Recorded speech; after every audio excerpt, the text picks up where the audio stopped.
ఇక్కడేం చేస్తున్నావు? నీ కాపురం బాగుండాలని ఆ గోపురానికి దండం పెట్టుకుంటున్నాను. అబద్ధాలు చెప్పుకో. ఒక క్షణం కూడా ఖాళీగా ఉండవా నువ్వు? నేనేం చేశాను ఇప్పుడు?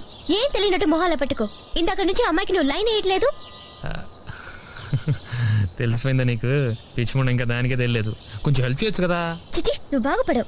ఎలా బాగుపడతాం? నీకంటే మీ నాన్న అమెరికా నుంచి ఇంజనీర్ని, ఆస్ట్రేలియా నుంచి డాక్టర్లని తెస్తాడు. మరి మా సంగతి? అక్కడ మా ఊళ్ళో ఆడపిల్లల తండ్రులు మా వీధికి రావడమే మానేశారు. ఎక్కడ మా నాన్న పెళ్లి సంబంధాలు అడుగుతాడు అని భయం వేసి. ఇటు చూడు, ఆల్రెడీ అరెకరం పోయింది. ఓ పక్క వయసు అయిపోతుంది. మా టెన్షన్లు మాకుంటాయమ్మా. ఏంటి చూస్తున్నావు? చే, అయినా నాకు తెలియక అడుగుతాను. నేనెవరినో చూస్తుంటే నీకేంటి ప్రాబ్లం? ఏంటి?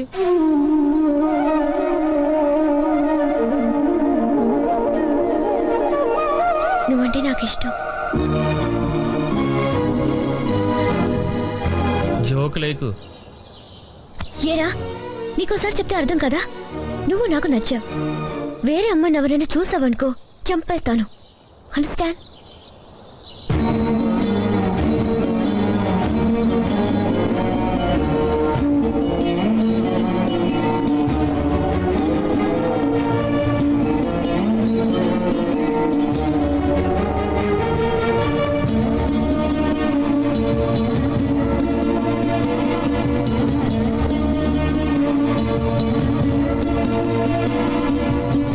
పోతే తట్టుకున్నాను, మీ అమ్మ పోతే ఓర్చుకున్నాను, కానీ వాడి స్నేహం పోతే మాత్రం భరించలేను రా.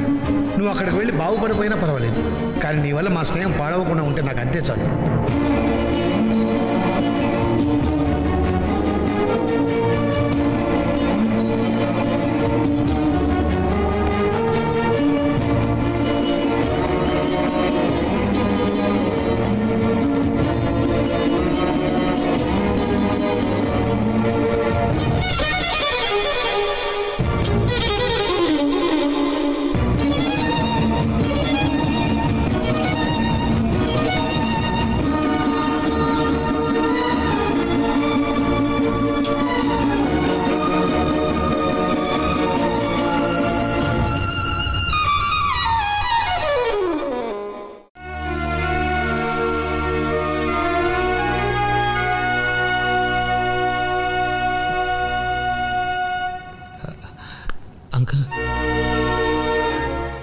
నువ్వెందుకు ఇంట్లో నుంచి వచ్చేసావని సంజయ్ అడగడానికి రాలేదు, నీకు సెండ్ ఆఫ్ ఇవ్వడానికి రాలేదు.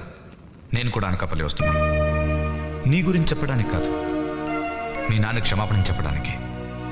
నిన్ను ఇబ్బంది పెట్టను, నేను వేరే కంపార్ట్మెంట్లో కూర్చుంటాను.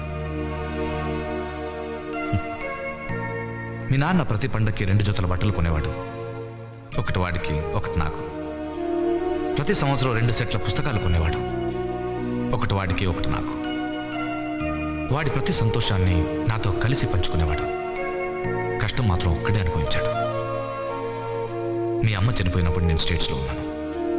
ఆ విషయం నాకు తెలిస్తే పని మధ్యలో వదిలేసి ఎక్కడ వచ్చేస్తాను అని నేను వచ్చేంత వరకు దాచాడు. ఒక మనిషి ఎదిగాక వాడిని అందరూ నమ్ముతారు, కానీ నాకు కేర్ ఆఫ్ అడ్రస్ లేని రోజుల్లోనే నేనేదో సాధిస్తానని నమ్మినవాడు శేఖరం ఒక్కడే. మా ఇన్నేళ్ల స్నేహంలో నేను వాడిని అడగటమే కానీ వాడు ఒక్కసారి కూడా నన్ను ఏం అడగలేదు. ఒకే ఒక్క కోరిక కోరాడు, నా కొడుకు చిన్న ఉద్యోగం ఇప్పించరా అని. నాకు జీవితం ఇచ్చినవాడు తన కొడుకు జీతం ఇప్పించమడం పెద్ద సాయమా? అది కూడా నేను సరిగ్గా చేయలేకపోయాను. నేను చూసిన ఉద్యోగం నీకు నచ్చలేదు, నా ఇంట్లో మనుషులు నచ్చలేదు, అడిగి నేను ఇబ్బంది పెట్టడం నాకు ఇష్టం లేదు. అదేం లేదు అంకుల్. మరి ఎందుకు వెళ్ళిపోతున్నావు? నాన్న ఒకసారి చూడాలనిపించింది. కానీ నువ్వు ఇలా వెళ్తే మళ్ళీ మీ నాన్న ముఖం నేను చూడగలనా? నేనంత ఆలోచించలేదు అంకుల్. పోనీ నిజంగా నీకు ఏదైనా ప్రాబ్లం ఉంటే నువ్వు వెళ్ళిపోవచ్చు. మీ నాన్నకు సారీ నేను చెప్తాను. అంకుల్, మీకు నాన్నకు మధ్య క్షమాపణ చెప్పుకునే రోజు ఎప్పుడు రాకూడదు. అది నా వల్ల అస్సలు రాకూడదు. పదండి వెళ్దాం. వెంకీ, శేఖరం కొడుకంటే నా ఇంటికి బంధువు కాదు, నా ఇంట్లో మనిషి. అది మర్చిపోకు. రా.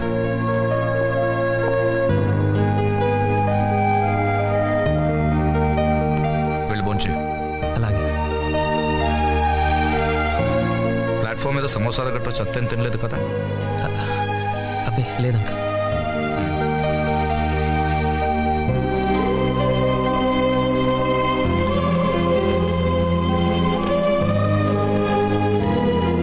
వెంకీ 5 నిమిషాలు వడ్డించేస్తా.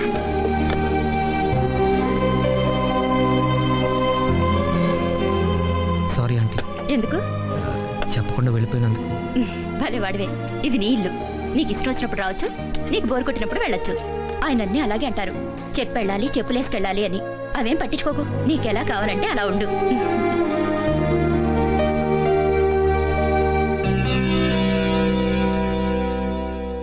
ఏంటి వెంకీ, మా ఆయన ఎద పని చేశాడా? చచ్చా, నాన్న చూడాలనిపించింది వెళ్ళాను అంతే. అలా అయితే చెప్పెళ్ళొచ్చు కదా. చెప్తే మీరు వెళ్ళనేవరేమోనని. అంటే దిల్లులా కాకుండా జైల్లా ఫీల్ అవుతున్నావా వెంకీ? అరే జైలు ఎందుకంటాను? అయితే హాస్టల్ అనుకుంటున్నావా? ఏంటయ్యా నువ్వు? పెళ్ళంటే తాటాకులతో పందిరి, అరిటాకులతో విస్తరి అని బోల్డని కబుర్లు చెప్పి సరిగ్గా పెళ్లి టైంకి పారిపోదాం అనుకుంటున్నావా? మీరు ఊరుకండి. ఇలా నోటుకొచ్చినట్టు మాట్లాడే అబ్బాయిని ఇబ్బంది పెట్టుంటారు. పాప నోరు లేని పిల్లాడు కాబట్టి ఎవరికి చెప్పకుండా వెళ్ళిపోదాం అనుకున్నాడు. వీరికి నోరు లేదనుకుంటే మనకు బుద్ధి లేనట్టు. ఈ మాటలేం పట్టించుకోక వెంకీ, నువ్వు రూమ్ కెళ్ళి రెస్ట్ తీసుకో. భోజనం నేను అక్కడికే పంపిస్తాను. ఎవరికిచ్చి? మీకు ఇచ్చి కాదులేండి, బంతి ఉన్నాడుగా. అలా కన్ఫర్మ్ చేస్తే బెటర్, లేకపోతే ఆయన భోజనం చేసేదాకా నాకు టెన్షన్.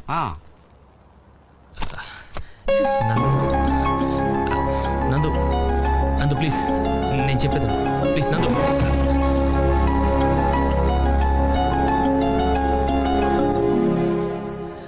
సరే. అనుభవించు రాజా, అనుభవించు రాజా, పుట్టింది పెరిగింది, పుట్టింది పెరిగింది ఎందుకు?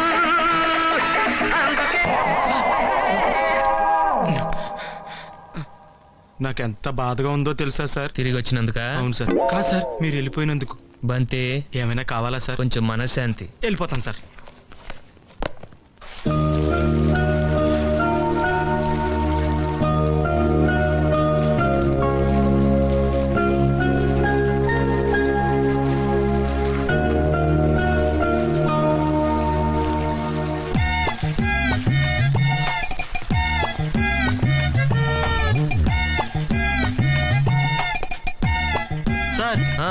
తీసుకోండి. ఏంటిది? Tiffin box. బాక్స్ ఇచ్చావు సరేరా, టిఫిన్ ఏది? లోపల ఉంది సార్. మధ్యాహ్నం పూట ఎక్కువ తింటే నిద్ర వస్తుందండి. మరి ఇంత తక్కువ తింటే నీరసం వస్తుందేమో సార్. ఎన్నాళ్ళంటే పని లేక తెగ తినేవారు కానీ ఇప్పుడు పనిలో పెడితే పెద్దగా తినాలనిపించదు.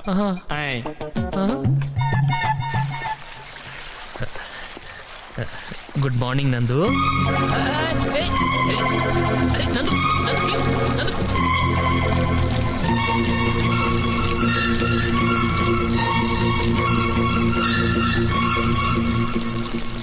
ఓకే బాయ్ నందు.